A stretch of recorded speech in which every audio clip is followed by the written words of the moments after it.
A China está comprando toneladas de ouro. E não é exagero. Nos últimos anos, ela foi o país que mais comprou ouro em todo o mundo. E agora, algumas estatísticas mostram que ela já acumulou mais de 2.000 toneladas de ouro nos seus cofres. Para você ter ideia da dimensão disso, se a gente empilhasse essas barras, elas formariam uma torre tão alta, mas tão alta, que ela teria praticamente a mesma altura do Monte Everest. E atualmente, cada uma dessas barras vale mais de 5 milhões de reais, o que significa que com todo esse ouro acumulado, a China poderia comprar a Petrobras, a Vale, o Itaú, a Ambev, o Banco do Brasil e ainda sobraria mais de 1,5 bilhão de reais para ela gastar com o que ela quisesse. Só que o mais estranho disso tudo é que a China não é a única que está enchendo os cofres de ouro.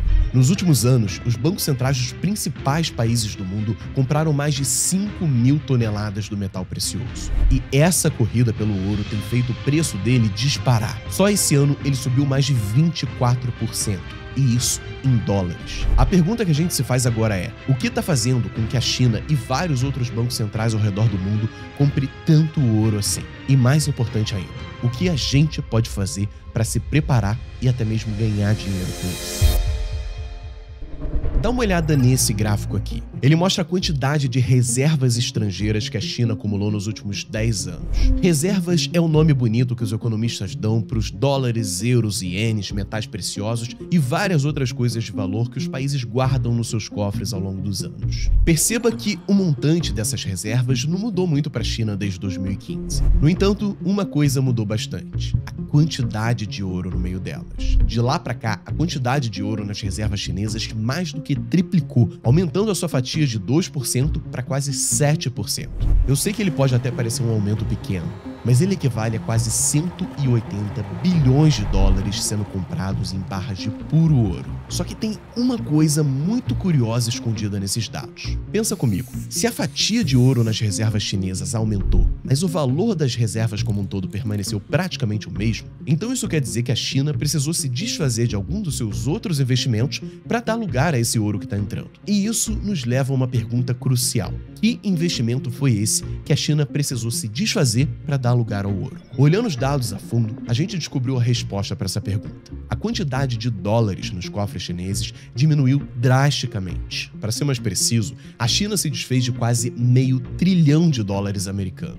No entanto, esse movimento não começou agora. Desde que a China começou a exportar quantidades colossais de produtos lá nos anos 2000, ela passou a acumular uma quantidade cada vez maior de dólares nas suas reservas. Contudo, um evento em 2014 mudou radicalmente essa história. Muita gente não enxergou a verdadeira dimensão do problema na época, quando em fevereiro de 2014, as tropas russas ocuparam partes centrais da Crimeia, uma região que fica às margens do Mar Negro e na época pertencia à Ucrânia. Em pouco tempo, os russos clamaram o controle total da Crimeia e anexaram o território ao seu mapa.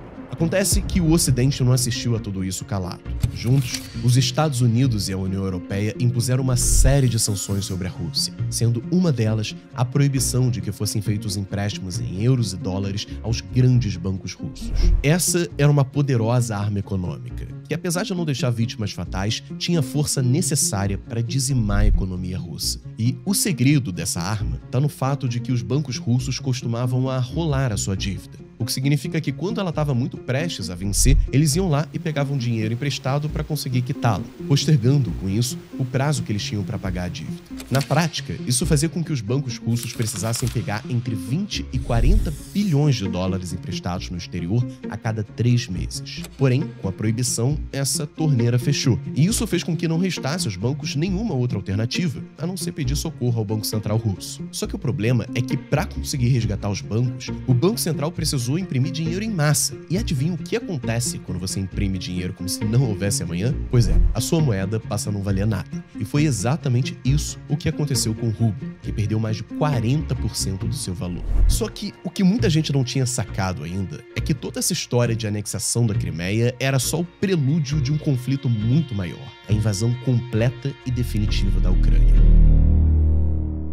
Essa experiência com a Crimeia foi sem dúvidas ruim, mas ela também ensinou à Rússia valiosas lições sobre quais armas econômicas poderiam ser usadas contra ela durante uma guerra em maior escala. Isso permitiu que ela traçasse um plano minucioso para conseguir se defender do que estava por vir. Esse plano ficou conhecido como Fortaleza Russa. Esse plano foi posto em prática entre 2015 e 2021 e tinha a missão de blindar o sistema financeiro russo contra a maioria das sanções ocidentais. O plano incluiu várias coisas, como a criação de empresas estatais para substituir a Mastercard e a Visa, que foram obrigadas pelos Estados Unidos a pararem de processar os pagamentos para certos bancos russos, impedindo que as pessoas de lá usassem os cartões de crédito.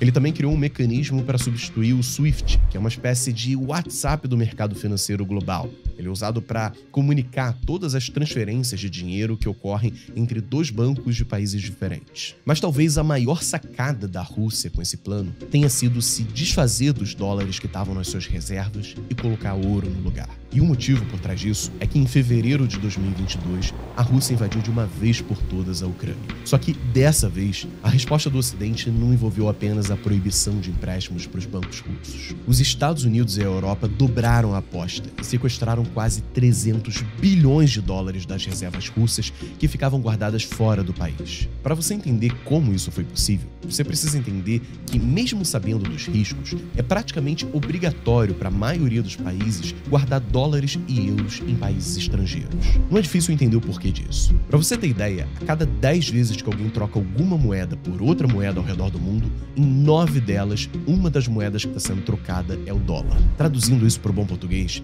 você precisa ter dólares para conseguir fazer negócios com outros países. Acontece que deixar esses dólares parados debaixo do colchão ou no seu cofre é uma péssima ideia. Primeiro, porque o dinheiro que fica parado no cofre não rende nada, e ele ainda perde valor por conta da inflação. Mas em segundo lugar, e até mais importante do que isso, é o fato de que em muitos negócios, quem está do lado oposto da mesa exige que você dê garantias reais de que vai cumprir com a sua palavra. E essas garantias normalmente são exigidas em euros ou dólares, ou mais especificamente em títulos do Tesouro Americano ou em títulos de países europeus. Acontece que hoje em dia esses títulos não são mais pedaços de papel como eram antigamente. Eles são registros eletrônicos que ficam guardados num computador. E a grande maioria desses títulos fica guardado no computador da Eurobank, que funciona como uma espécie de cofre virtual do mercado financeiro global. E foi justamente por esses títulos estarem guardados na Eurobank que os Estados Unidos e a União Europeia conseguiram confiscar bilhões de euros e dólares das reservas russas em 2022. Agora, adivinha qual ativo eles não conseguiram confiscar? Exatamente, o ouro. Existe um provérbio chinês que diz: em tempos de paz, compre arte, em tempos de guerra, compre ouro. A Rússia entendeu muito bem essa lição.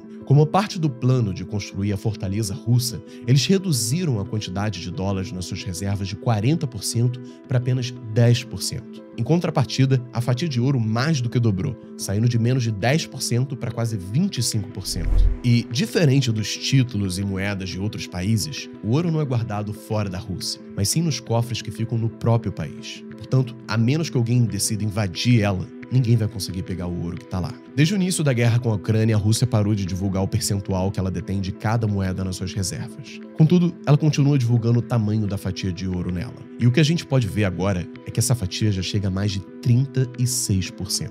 Para os chineses, o recado dado em 2014 foi muito claro. Se o Ocidente estava disposto a fechar a torneira da Rússia, que alimentava a Europa inteira com a sua energia, então nada iria impedir que eles fizessem exatamente o mesmo com ela. Na visão dos líderes chineses, que já travavam disputas no Mar do Sul da China e viam a tensão com os Estados Unidos crescer cada vez mais, a ideia de acordar com centenas de bilhões de dólares bloqueados deixou de ser apenas hipotética. Isso fez com que vários analistas chineses passassem a citar explicitamente as sanções contra a Rússia como um alerta para não pôr todos os ovos na mesma cesta do dólar. Por isso, em abril de 2014, apenas um mês depois da primeira sanção ter sido imposta contra a Rússia, o líder chinês Xi Jinping apresentou a chamada Visão de Segurança Nacional Integrada. Ali foi incluído pela primeira vez o conceito de segurança econômica.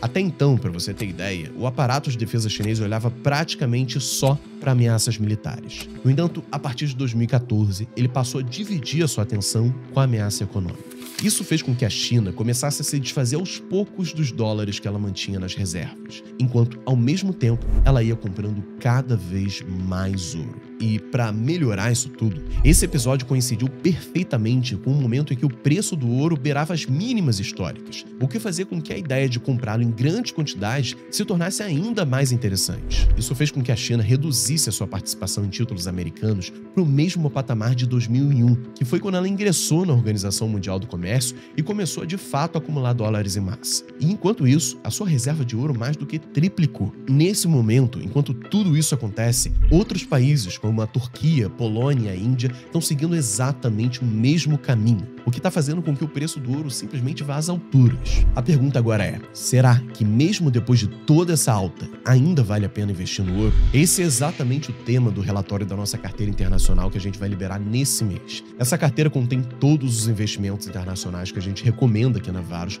para que você consiga ganhar dinheiro em dólar e se blindar contra a maioria dos eventos econômicos que ocorrem. Eu posso dizer que hoje, metade de todo o meu dinheiro fica investido nos ativos que estão recomendados nessa carteira. E o mais interessante de tudo é que o acesso a essa carteira custa só R$ 14,70 por mês. Mas, de qualquer forma, eu ainda deixei um cupom aqui na descrição, então você vai conseguir o acesso por ela por um preço ainda menor. Para quem estiver interessado, é só clicar no link que está aqui embaixo.